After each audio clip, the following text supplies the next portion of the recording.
Saya faham risikonya besar.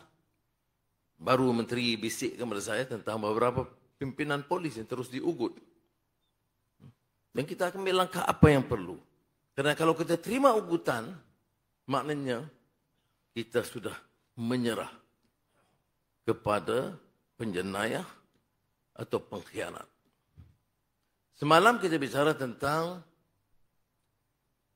cyber attack dan hacking. Dan agak berat terhadap MAHB dalam satu hari yang lalu. Jadi perbincangan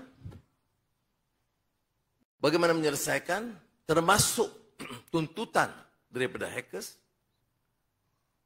untuk memperolehi dana. 10 juta dolar atau sebagainya.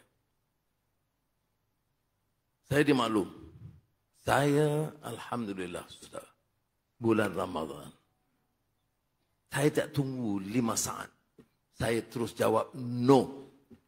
Tidak mungkin negara ini akan selamat kalau pimpinannya dan sistemnya mengizinkan kita tunduk kepada ultimatum penjenayah dan pengkhianat dalam atau luar negara. Ya. Ada risiko? Ya. Dan kita harus hebahkan kepada rakyat. Dan ini juga memerlukan kecanggihan kita. Dana tambahan. Kepada PDRM, kepada bank, negara, dan semua. Untuk persiapkan.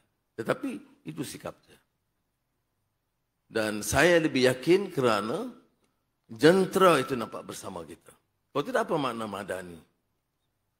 Dengan nilai. Siapa tidak mahu kemajuan?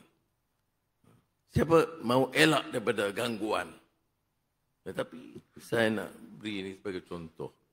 Bagaimana kita harus bertindak dengan wajah dan waras.